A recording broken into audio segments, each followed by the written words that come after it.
Hoje é terça-feira, dia 16 de março de 2021. E o tema que estudaremos na nossa lição da Escola Sabatina será Apelo Universal. O nosso estudo de hoje está baseado em Isaías capítulo 60, versos 1 e 2. Você está no canal, eu estudo a lição com o pastor Samuel Camilo.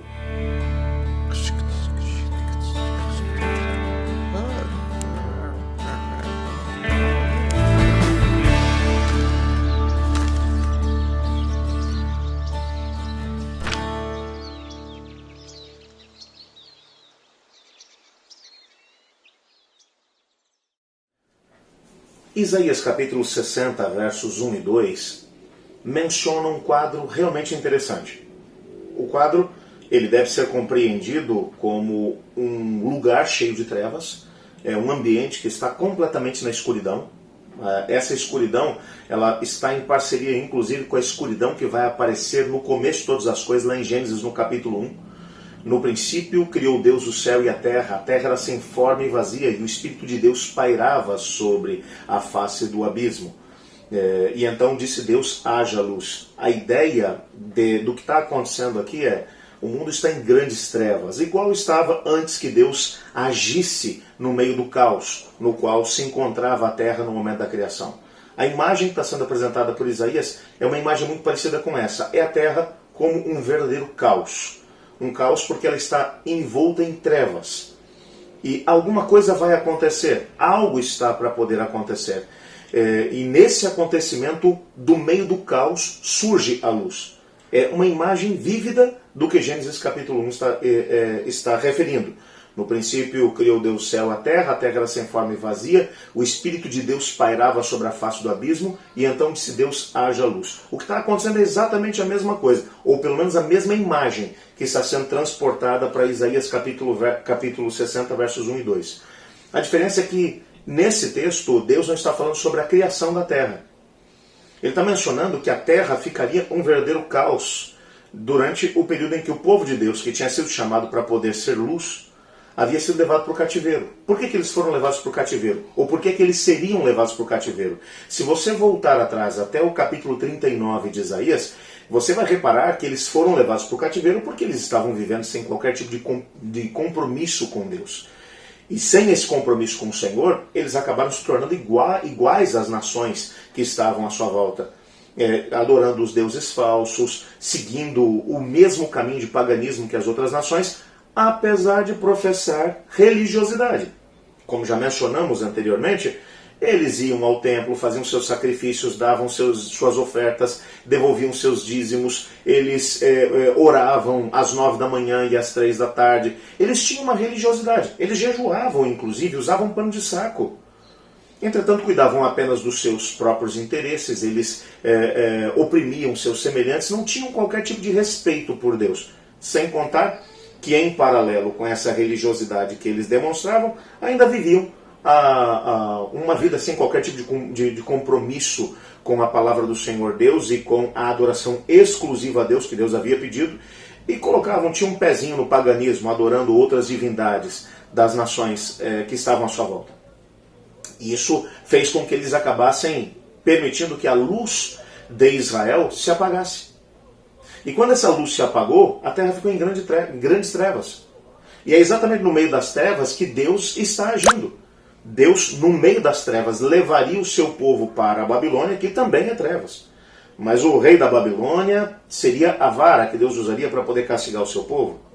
Durante 70 anos, no cativeiro, eles aprenderam que eles deveriam viver em fidelidade para com Deus quando retornassem do cativeiro, e é esse o contexto que está sendo apresentado aqui no capítulo 60, versos 1 e 2, quando eles retornassem do cativeiro e voltassem para Jerusalém, uma luz brilharia no meio da escuridão.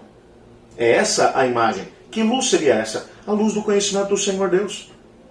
O Senhor abençoaria o seu povo e essa luz, de alguma maneira, atrairia pessoas de todos os lados.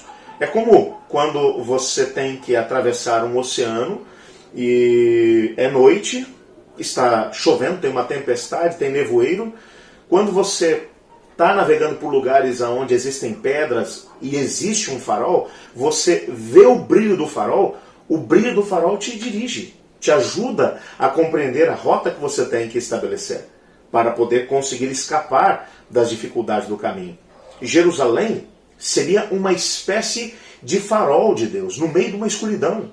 Atrairia pessoas de todas as nações para poderem compreender quem é Deus, qual é o propósito de Deus e como o Senhor Deus queria dirigir todas as nações. O propósito de Deus para com Israel não era apenas salvar Israel. Como ele mesmo havia dito para Abrão, lá em Gênesis no capítulo 12, quando ele chamou Abrão, ele vai dizer: em ti serão benditas todas as famílias da terra. Deus havia chamado Abrão por causa dos outros. Eu quero usar você para que a minha luz resplandeça sobre você, para que os outros que estão em trevas vejam a sua luz e sejam atraídos para ela. A grande promessa de Deus para Israel é que eles voltariam a ser luz. Que a luz de Deus voltaria a brilhar no seu meio. Que eles aprenderiam as lições que teriam que aprender no cativeiro e quando retornassem, que essa luz brilharia. Brilharia sobre todas as nações.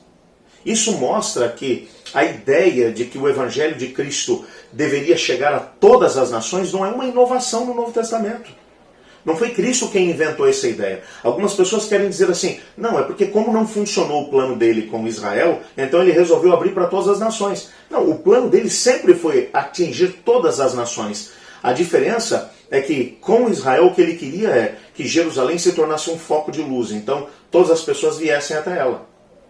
Como as pessoas, como os judeus, não aceitaram o propósito de Deus e acabaram rejeitando Cristo, que é a verdadeira luz, João capítulo 1 vai mencionar isso de uma maneira belíssima, apesar de muito triste. Ele vai dizer: no princípio era o verbo estava com Deus, o verbo era Deus, todas as coisas foram feitas por ele, sem ele nada que foi feito se fez. E o verbo se tornou carne e habitou entre nós. Vimos a sua glória, glória como do unigênito do Pai. A luz veio aos homens, mas os homens amaram mais as trevas do que a luz. Quando Cristo veio para poder fazer exatamente isso, para acender a luz em Sião. Mas os homens amaram mais as trevas do que a luz.